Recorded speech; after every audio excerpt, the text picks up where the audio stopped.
Parade, Pride and Mother Russia. 75 days into the devastating conflict,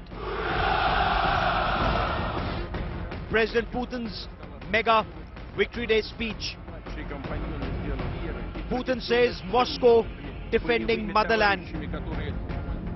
Putin justifies the war, puts North Atlantic Treaty Organization countries on notice. But no victory on Victory Day. President Zelensky and Kiev still stand tall. Russia's big Victory Day power play is our top focus on India First.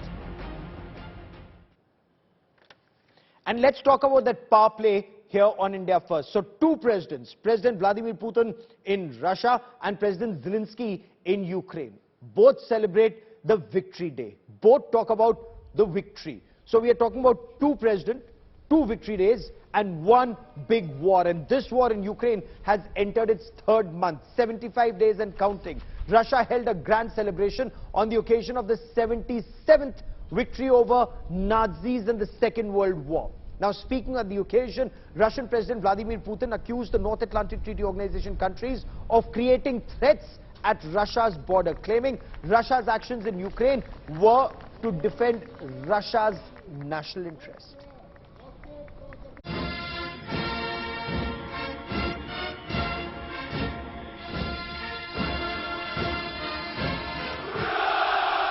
Vladimir Putin flexing his military muscle, showcasing his prowess to home and global audience.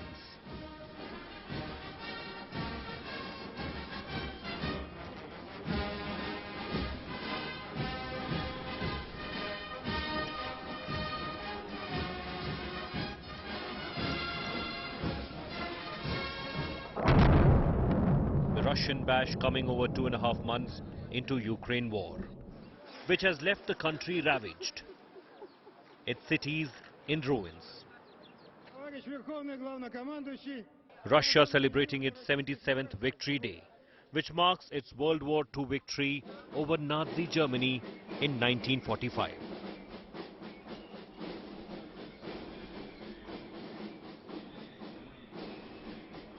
Residents lined up in the streets of Moscow to witness the annual parade gala.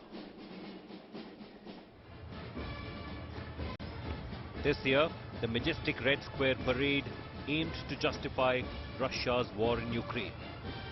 Speaking at the parade, Russian President Vladimir Putin fired a warning shot at NATO and the West for endangering Russia's border. Russia has preemptively rebuffed the aggression. It was a forced, timely and the only right decision. The decision of a sovereign, strong, independent country. Putin claimed that Russia was facing unacceptable threats in Ukraine and his forces are merely defending motherland in Ukraine. Drawing parallels between the war in Ukraine and Soviet fighting in World War II, Putin said that Russia is fighting on its own soil. Lashing out at the West, Putin also said that Ukraine war is a timely and necessary response to Western aggression. Russia has always advocated for a system of equal and indivisible security, a system that is vital for the entire world community. Last December, we proposed a treaty on security guarantees. Russia called on the West to engage in honest dialogue, to seek sensible, compromise solutions, and to take each other's interests into account. All was in vain. The NATO countries did not want to hear us. So in fact, they had completely different plans, and we saw that. The grand patriotic show was an equal message to Russians as well as Moscow's Western adversaries.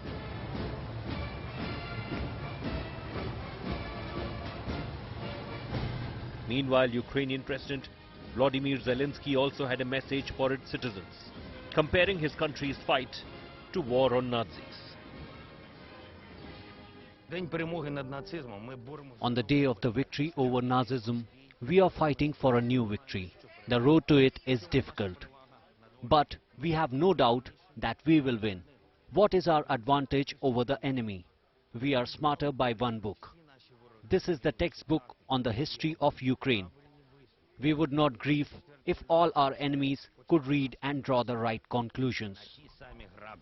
На них наступає нога кожного окупанта, який приходить. Life is limping back to some kind of normalcy in parts of Ukraine, including Kyiv, but the threat still continues. There are air sirens that are heard frequently, and even though the fighting is now restricted to the eastern and southern parts of Ukraine, there remains a threat of missile strikes in several other cities. Putin's speech is also aimed at reassuring Russians about his staying power, despite adversities from punitive Western-imposed sanctions. With Abhishek Bhalla, Bureau Report, India Today. But there was a very clear message. The weapons that were on display, the intercontinental ballistic missiles, was perhaps an effort to send out an attempt to send out a message to the North Atlantic Treaty Organization countries. The Kinzhal hypersonic missiles, the new tanks, the armored personnel carriers, the aircraft that were used in all of this. Of course, the aircraft in terms of what was used for the dress rehearsal. Today, because of weather, the aircraft couldn't fly, but military tanks, armored personnel carriers, missile launchers, thousands of personnel. The parade at the Red Square, there was a very clear signal that was going out not just to Ukraine, but also to Ukraine's backers in the North Atlantic Treaty Organization countries.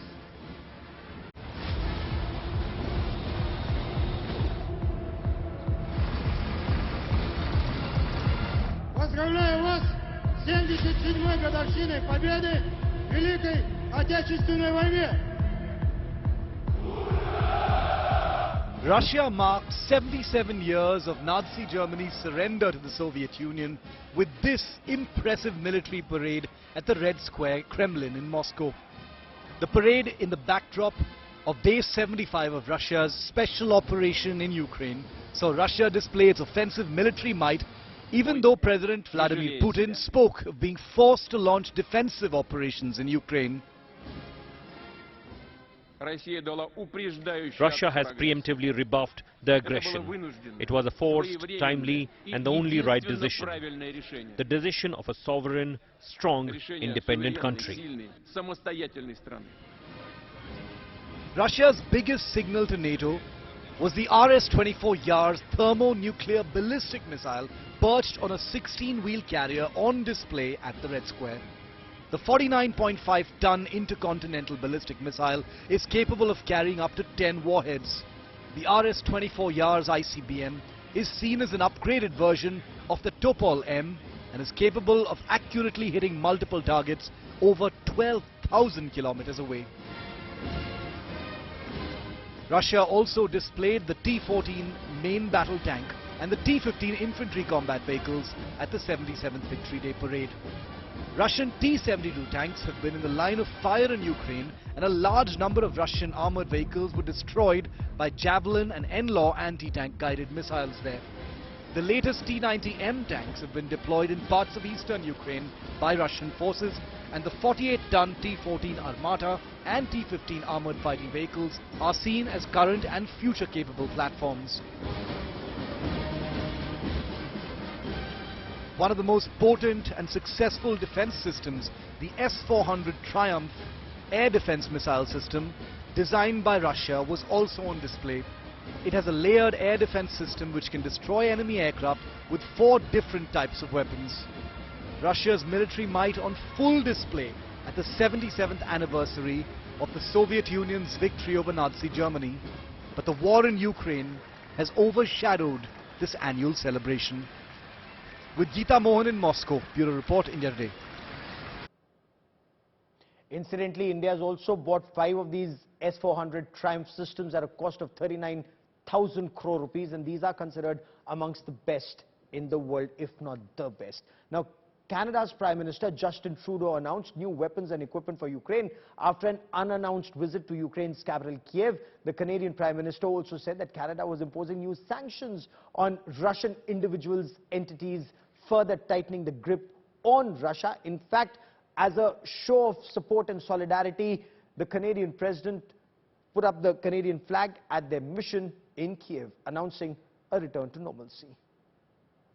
Thank you, Vladimir. Canadian Prime Minister Justin Trudeau announced new weapons and equipment for Ukraine during an unannounced visit to Kyiv on Sunday. He said Canada was imposing new sanctions on Russians in connection with Moscow's invasion of Ukraine. He also reopened the Canadian embassy in the capital. Today I'm announcing more military assistance, drone cameras, satellite imagery, small arms, ammunition and other supports, including funding for demining operations. Trudeau addressed a news conference after talks with Ukrainian President Volodymyr Zelensky, and a ceremony in which a bomb-sniffing dog named Patron was awarded a Medal of Courage. Meanwhile, Russian forces and pro-Russian separatists resumed heavy shelling of the Azovstal steel plant in Mariupol on Sunday, just a day after more than 300 civilians were rescued from the complex. At least 60 people were also feared dead after a Russian strike on a school building in eastern Ukraine. Reuters could not immediately verify this account, and there was no response from Moscow to the report. Russia calls its invasion a special military operation designed to disarm its neighbour. Ukraine and its allies say Russia launched an unprovoked war. Zelensky decried the school attack and called for more financial and humanitarian support, invoking the lessons of World War II. During Trudeau's visit, he also went to the town of Irpin outside Kyiv, the focal point of fierce fighting before Russian troops withdrew in late March. Canada will add $25 million to the UN's World Food Programme as part of efforts to uphold food security, and Trudeau said they would remove trade tariffs on all Ukrainian imports to Canada for next year. And on Victory Day, Ukraine's President Vladimir Zelensky presented a Medal of Courage to a dog that detects bombs and helped save many lives. We leave you with these images. Many thanks for watching. And medal for the dedicated service, a service dog called Patron.